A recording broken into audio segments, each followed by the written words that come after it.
Weight ಇರ್ತದೆ. ಅದಕ್ಕೆ ನಾವು ಮಾಸ್ ಏನಂತ ಹೇಳೋದು, ಮಾಸ್ ಅಂದರೆ ತೂಕ ಆರ್ ವೆಯ್ಟ್. ಓಕೆ. ಹಾಂ, ಮತ್ತು ಮೋಲ್. ಸೊ ಮೋಲಾರ್ ಮಾಸ್ ಅಂದರೆ mass of 1 mole of substance. So mass of 6.022 into 10⁻23 ಇದು ಸ್ಟ್ಯಾಂಡರ್ಡ್ ಯೂನಿಟ್. ಓಕೆ. ಇದನ್ನು ದೊಡ್ಡ ದೊಡ್ಡ ಸೈಂಟಿಸ್ಟ್ಗಳು ಸ್ಟ್ಯಾಂಡರ್ಡ್ ಯೂನಿಟ್ ಅಂತ ಮಾಡಿದ್ದಾರೆ. ಆಯಿತಾ? ಇಲ್ಲಾಂದರೆ ಒಟ್ಟರಾಶಿ ಆಗ್ತದೆ ಅಂತ ತಿಳಿಬೇಕು. ಓಕೆ. ಸೊ ಇಷ್ಟು ನಮಗೆ ಗೊತ್ತಿದ್ರೆ ಆಯಿತು. ಫಾರ್ಮುಲಾಸ್ಗೆಲ್ಲ ಇದನ್ನೇ ಯೂಸ್ ಮಾಡೋದು. ಆಯಿತಾ?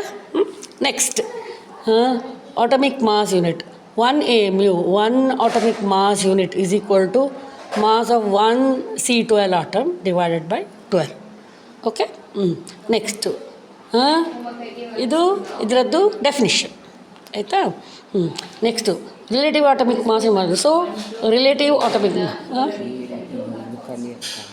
ಕಲಿಯಕ್ಕಿಲ್ಲ, ಜಸ್ಟ್ ಓದಿದಾರೆ ಅರ್ಥ.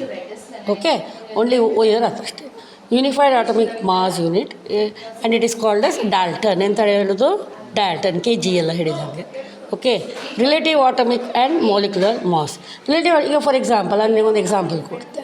ನೀನೀಗ ನೋಡಿದರೆ ಇದಕ್ಕೆ ಹೋಲಿಸಿದರೆ ಇದರ ನೀನು ಹೇಳಿದರೆ ಇದು ಹಗುರ, ಇದು ಹಗುರ. ಬಟ್ ಇದಕ್ಕೆ ಹೋಲಿಸಿದರೆ ಇದು ಭಾರ. ಕರೆಕ್ಟ್ ಅಲ್ದಾ? ಇದಕ್ಕೆ ಹೋಲಿಸಿದರೆ ಇದು ಹಗುರ.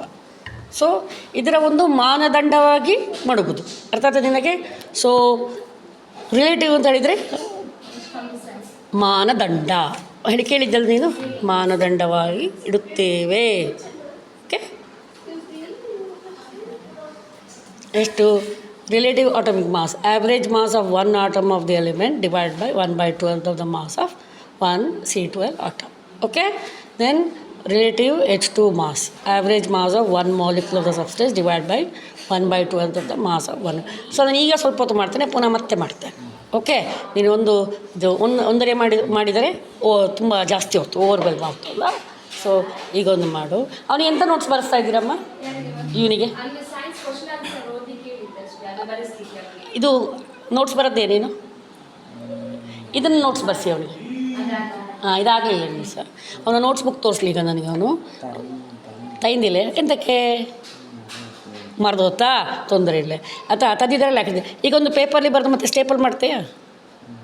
ಅವನಿಗೊಂದು ಪೇಪರ್ ಕೊಡಿ, ಪೇಪರಲ್ಲಿ ಬರಲಿ ಕ್ವಶನ್ ಆನ್ಸರ್ಸು. ರಫ್ ಬುಕ್ಕಿಲಿ ಬರೀ, ಮತ್ತೆ ಆದರೆ ಅದಕ್ಕೆ ಸ್ಟೇಪಲ್ ಮಾಡಿ. ಮತ್ತು ಅದು ಸ್ಟೇಪಲ್ ಮಾಡಲಿ. Okay. Relative atomic mass of O16. O16 means oxygen. 16 is this much. Okay. 1.333 into 2 ಇದರದ್ದು ತೂಕ. ಓಕೆ.